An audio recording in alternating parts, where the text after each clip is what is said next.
Señor presidente y señores delegados, hemos sido testigos de otro ataque contra el pueblo libre, digno y soberano de Nicaragua, que quedará registrado en la historia como una de las peores agresiones en contra de la democracia, los principios del derecho internacional, la Carta de las Naciones Unidas y la misma Carta Fundacional de esta organización.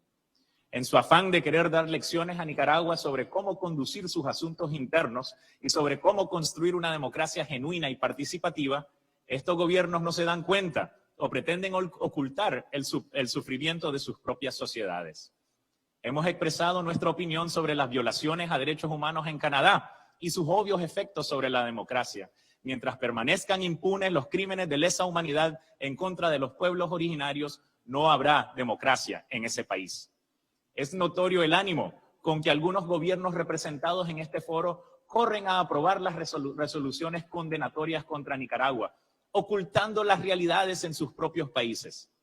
¿A quién se le ocurre que Colombia disfruta de una democracia real, cuando miles de líderes indígenas y sociales han sido sistemáticamente perseguidos y asesinados, todos ellos pudiendo haber sido alcaldes, gobernadores, diputados o presidentes? Esto sin siquiera referirnos al rol del narcotráfico y crimen organizado en ese país, o el hecho de que mercenarios colombianos son reclutados para cometer actos de terrorismo imperdonables, como el asesinato del presidente Jovenel Moïse el 7 de julio de ese mismo año. ¿A quién se le ocurre afirmar que Brasil es una verdadera democracia, cuando el racismo y la discriminación estructural en ese país mantiene a su población afrodescendiente excluida de casi todos los procesos de toma de decisiones y en permanente pauperización? Los abusos y la negligencia de su gobierno también son notorios, evidentemente habiendo cometido crímenes de lesa humanidad en contra de su propio pueblo por su negacionismo del COVID-19 y que ha resultado en la muerte de más de 600,000 hermanas y hermanos brasileños.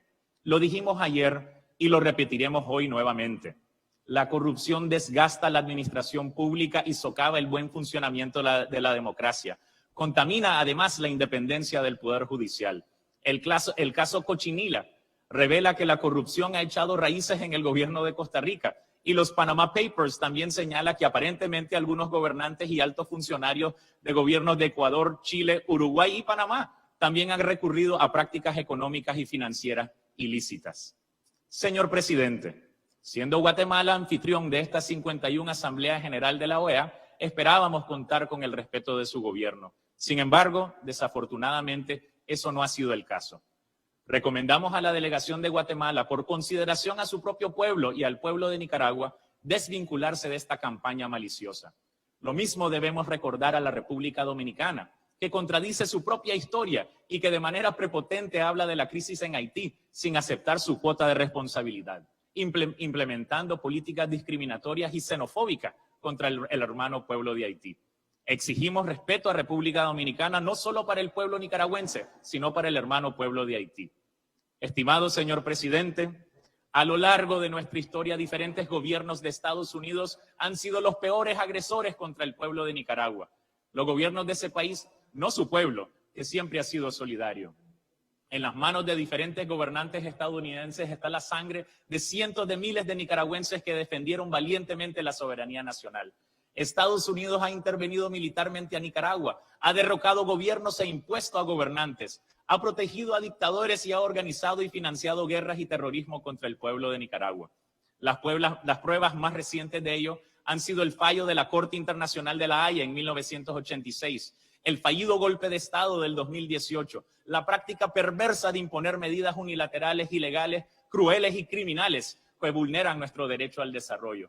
Y hoy nuevamente, a través de sus acciones que pretenden violentar los derechos civiles y políticos de casi 3 millones de nicaragüenses que ejercieron su derecho soberano al voto durante las elecciones generales del pasado 7 de noviembre.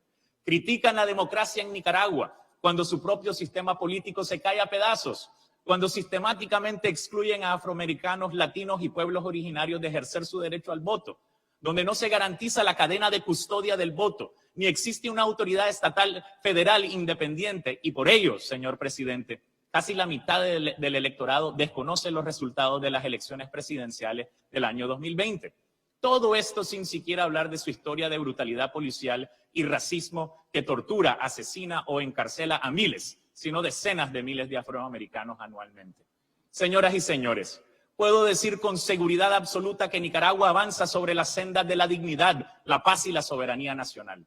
En las elecciones del 7 de noviembre, millones de nicaragüenses y ningún ciudadano de otra nacionalidad ejercieron su derecho para elegir al presidente y vicepresidente de la República, a los diputados ante la Asamblea Nacional y al Parlamento Centroamericano. Con gran orgullo, resaltamos que el 50% de todos los electos fueron mujeres, credenciales suficientes para demostrar que en Nicaragua se construye una democracia genuina y duradera. Muchas gracias, señor presidente.